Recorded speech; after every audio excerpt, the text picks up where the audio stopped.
Good evening. ഇത് നെഞ്ചുവേദന, അതായത് ചെസ്റ്റ് പെയിനെ കുറിച്ചിട്ടുള്ള ഒരു അവയർനെസ് വീഡിയോ ആണ്. അപ്പോൾ സാധാരണ നെഞ്ചുവേദന വരുന്ന ചില, അതായത് കോമൺ ആയിട്ടുള്ള കുറച്ച് അസുഖങ്ങൾ ഏതാണെന്ന് നമുക്ക് നോക്കാം. അതായത് നെഞ്ചുവേദന ഏറ്റവും കൂടുതൽ കോമൺ ആയിട്ട് വരുന്നത്, അതായത് മയോകാർഡിയൽ ഇൻഫ്രാക്ഷൻ, അതായത് ഹാർട്ട് അറ്റാക്ക് എന്ന് നമ്മൾ പറയും. അപ്പോൾ ഹാർട്ട് അറ്റാക്കിൻ്റെ ഒരു റീസൺ ആയിട്ടാണ്, ഹാർട്ട് അറ്റാക്ക് ആയിട്ടായിരിക്കും കൊണ്ടായിരിക്കും ചിലപ്പോൾ നെഞ്ചുവേദന മിക്ക പേഷ്യൻസിനും കൂടുതലായിട്ട് വരുന്നത്. അപ്പോൾ മിക്ക പേഷ്യൻസും ഹാർട്ട് അറ്റാക്ക് എന്ന് പറയുന്ന അസുഖത്തെക്കുറിച്ചിട്ടായിരിക്കും അവർ കൂടുതൽ അവെയർ ആയിട്ടുള്ളതും. ഹാർട്ട് അറ്റാക്ക് കാരണം വരുന്ന ഒരു നെഞ്ചുവേദനയെ കുറിച്ചിട്ടായിരിക്കും കൂടുതൽ പേഷ്യൻസും അവെയർ ആയിട്ടുള്ളതും. കാരണം നെഞ്ചുവേദന എപ്പോഴും ഹാർട്ട് അറ്റാക്ക് ആവണമെന്നും ഇല്ല. കാരണം നെഞ്ചുവേദന വരാനുള്ള ശ്വാസകോശ സംബന്ധമായ ചില രോഗങ്ങളിലും നെഞ്ചുവേദനയായിട്ട് പേഷ്യൻ്റ് പ്രസൻറ്റ് ചെയ്യാം. അവരുടെ ഒരു രോഗലക്ഷണം എന്ന് പറയുന്നത് ചിലപ്പോൾ ബാക്കി രോഗലക്ഷണങ്ങളുടെ കൂടെ നെഞ്ചുവേദനയും ചിലപ്പോൾ വന്നേക്കാം.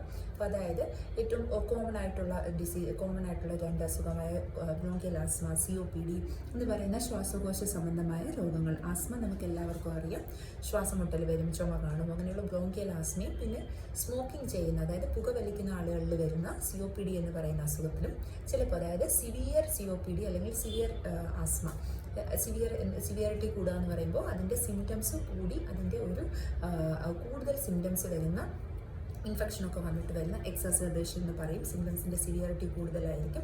അപ്പോൾ ആ കണ്ടീഷനിൽ ചിലപ്പോൾ പേഷ്യൻസിന് ശ്വാസമുട്ടലിൻ്റെ കൂടെ നെഞ്ചുവേദന വന്നേക്കാം. അപ്പോൾ എപ്പോഴും നെഞ്ചുവേദന വരുന്നത് ഒരു ശ്വാസമുട്ടലിന്, അതായത് നെഞ്ചുവേദന വരുന്നത് ഹാർട്ട് ഡിസീസിൻ്റെ ഒരു റീസണായിട്ട് നെഞ്ചുവേദന വരണമെന്നില്ല.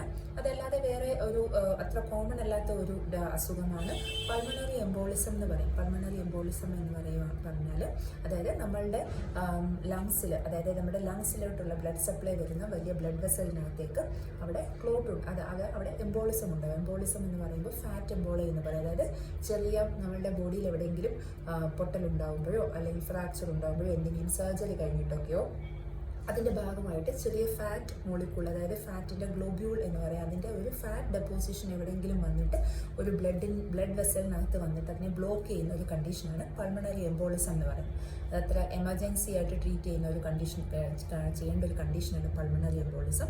അപ്പോൾ പൾമണറി എംബോളിസം ഒക്കെ വരുവാണെന്നുണ്ടെങ്കിൽ പേഷ്യന് നെഞ്ചുവേദനയായിട്ട് പ്രസൻറ്റ് ചെയ്യാനുള്ള ചാൻസസ് കൂടുതലാണ്. അപ്പോൾ എപ്പോഴും ഹാർട്ട് അറ്റാക്ക് തന്നെ ആയിരിക്കണം എന്നില്ല.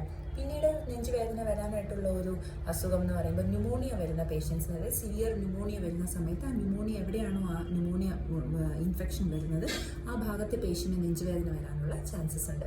പിന്നെ വരുന്ന നെഞ്ചുവേദന വരാൻ ശ്വാസകോശ സംബന്ധമായ വരുന്ന വേറൊരു രോഗമാണ് നമ്മൾ പ്ലൂറിസി എന്ന് പറയും. അതായത് നമ്മളുടെ ശ്വാസകോശത്തിൻ്റെ പുറത്ത്, നമ്മുടെ ലങ്സിന് പുറത്ത് രണ്ട് ആവരണമുണ്ട്, രണ്ട് കവറേജ് ഉണ്ട്.